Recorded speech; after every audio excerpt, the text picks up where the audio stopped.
अस्सलाम वालेकुम। आप लोगों ने अक्सर ऐसी कहानियाँ तो सुनी होंगी जिसमें अक्सर ये बताया जाता है कि अक्सर खाली घरों में जिन्नात का कब्ज़ा होता है। ये कहानी भी कुछ ऐसी ही है। ये उन दिनों की बात है जब हम कोयटा में रहते थे।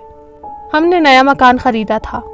मोहल्लेदारों ने बहुत मना किया कि आप ये घर मत ख़रीदें, बहुत भारी है और कम व बेश इस घर में रहने वाले हर मकीन नुकसान उठाते हैं। लेकिन हमें वो घर पसंद आ गया था और हम खुशी खुशी अपने नए घर में आ गए। दिसंबर की यकबस्ता रात थी। हम सब बहन भाई हीटर के पास बैठे हुए थे और हंसी मजाक कर रहे थे। नींद का नामो निशान नहीं था कि अचानक लाइट चली गई। हर तरफ घुप अंधेरा छा गया। अब तो हम सब के पसीने छूट गए और मोहल्लेदारों की बातें याद आने लगी। हम खौफ के मारे एक दूसरे को पकड़ कर बैठे थे कि अचानक ज़ोर से कमरे का दरवाज़ा खुला और सर्द हवा के झोंके के साथ चीज़ें गिरने की आवाज़ें आने लगी।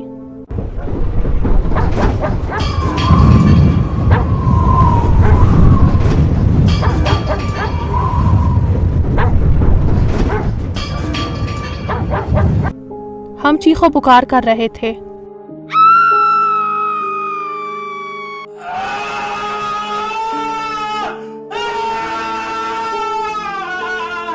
इसी लम्हे लाइट फिर से आ गई और हर तरफ रोशनी हो गई और ये देखकर सबके दम में दम आया। हमने आंखें फाड़ फाड़ कर पूरे घर का जायज़ा लिया तो हर चीज़ अपनी जगह पर थी और हम इसे अपना वहम समझकर हंसने लगे।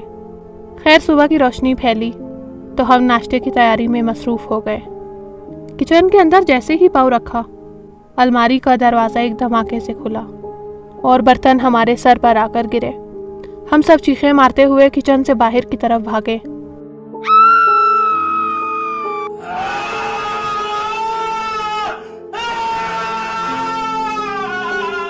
कि अचानक फ्रिज का दरवाज़ा खुला और दूध का बर्तन नीचे गिर गया। सारा दूध किचन में बह गया। अब तो हमें पूरा यकीन हो गया कि जिन्नात हमारे आसपास हैं। आप सोचें कि आप अभी आधी रात को अकेले हैं और आपके इर्द गिर्द कोई मौजूद है। खैर मरते क्या ना करते। हमने नाश्ता बनाया और नोशे जान किया। अब हम सब की बोलती बंद हो गई थी। घर की सफाई सुथराई के बाद खाना बनाया। जूं जूं शाम करीब आती गई, खौफ से हम सब का बुरा हाल हो रहा था। ऐसा लग रहा था कि एक तूफ़ान है जो आने वाला है और ये खामोशी उस तूफ़ान का पेश खैमा है। मगरिब की नमाज से फारिग हुए तो रात का खाना लगाया। दस्तरख्वान पर बर्तन और खाना वगैरह लगाया और डरते डरते बहन भाई दस्तरख्वान के गिर्द आ बैठे। इतने में भाई को मजाक सूझा। कहने लगे, तुम लोगों को पता है जिन्नात हमारा खाना ले गए हैं।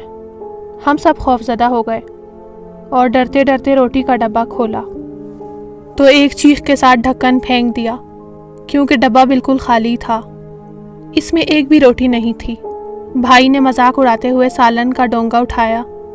वो इन्हें हल्का लगा। डरते डरते डोंगे का ढक्कन हटाया तो खाली डोंगा सबका मुंह चिढ़ा रहा था। अब तो हम सब बहुत खौफजदा हुए कि अगर हमने मोहल्लेदारों की बात मानी होती तो आज इन हालात से कभी ना गुजरते। खैर हम सब भूखे ही बिस्तरों में दुबक गए। मारे डर के लाइट ऑन रखी। भूख की वजह से नींद उड़ चुकी थी। रात के 2 बजे हुए तो एक नई मुसीबत आ गई। देखते ही देखते हमारे लिहाफ हवा में बुलंद हो गए और कमरे की छत से जा लगे। डर से हम सब का बुरा हाल हो रहा था। यकीन नहीं आ रहा था कि ऐसा हकीकतन हो सकता है। हम अभी हैरानी से अपनी रज़ाइयाँ लटकी देख रहे थे कि कमरे का दरवाज़ा धड़ से खुला और एक काली स्याह बिल्ली सुर्ख सुर्ख आंखों के साथ अंदर दाखिल हुई और कमरे के बीच में बैठ गई। मारे डर के हमारी आवाज़ें ही नहीं निकल रही थी। ऐसा लग रहा था जैसे किसी ने हमारा गला दबाया हो। हर एक अपनी जगह पर साकित बैठा था और देखते ही देखते बिल्ली ने इंतहाई ख़तरनाक कुत्ते की शक्ल इख्तियार कर ली।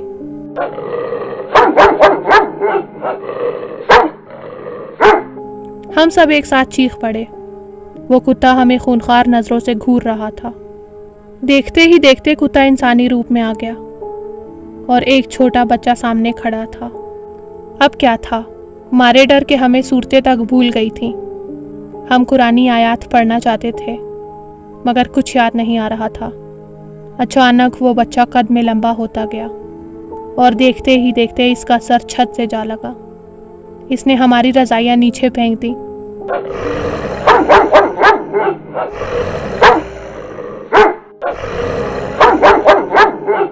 اور دیکھتے ہی دیکھتے وہ چھت کے راستے باہر نکل گیا۔ اب تو ہماری جان نکلی جا رہی تھی۔ بھائی نے بولا کہ صبح ہوتے ہی ہم یہ گھر چھوڑ دیں گے، ہم اب یہاں مزید نہیں رہ سکتے۔ خوف اور بھوک سے سب کا برا حال تھا۔ اچانک کمرے کا دروازہ دھماکے سے کھلا اور گرم گرم روٹیاں اور سالن کی خوشبو سے کمرہ مہک اٹھا۔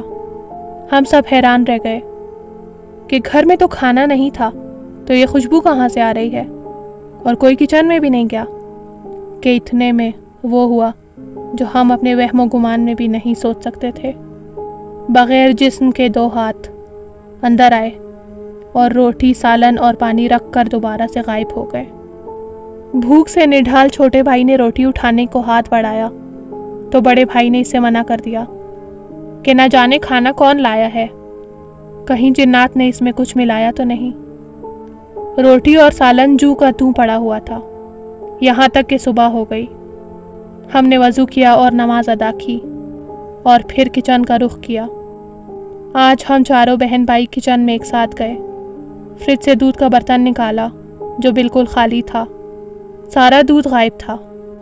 کولر سے پانی لینے کی کوشش کی تو بالکل خشک تھا اور اس میں پانی کا ایک قطرہ بھی نہیں تھا۔ ہم کسی نئے تماشے کے منتظر تھے کہ بیل بجی۔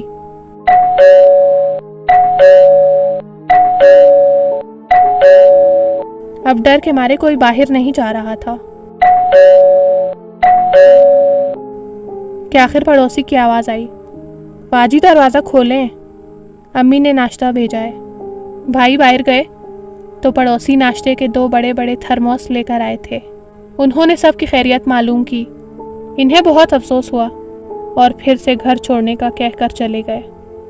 ہم نے جی بھر کر ناشتہ کیا، سامان سمیٹا اور نکلنے کی تیاری کرنے لگے۔ پڑوسن کا شکریہ ادا کیا اور ٹیکسی منگوائی۔ ہم نے حسرت سے گھر کے در و دیوار پر نظر ڈالی اور اپنے پرانے گھر کا رخ کیا۔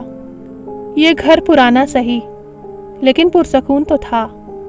آج بھی جب نئے گھر اور اس میں ہونے والے واقعات کے بارے میں سوچتی ہوں تو خوف سے آنکھیں بند کر لیتی ہوں۔ وہ گھر ہم نے فروخت کر دیا اور اپنے پرانے گھر میں واپس سکون سے رہنے لگے۔ اس دنیا میں ایسی بہت سی جگہ ہوتی ہیں جہاں انسانوں کے علاوہ اور مخلوق بھی رہتی ہے، خاص طور پر خالی گھر۔ کیا آپ بھی ایسی کہانیوں کے بارے میں جانتے ہیں؟ اگر ہاں تو کمنٹ سیکشن میں ضرور بتائیں۔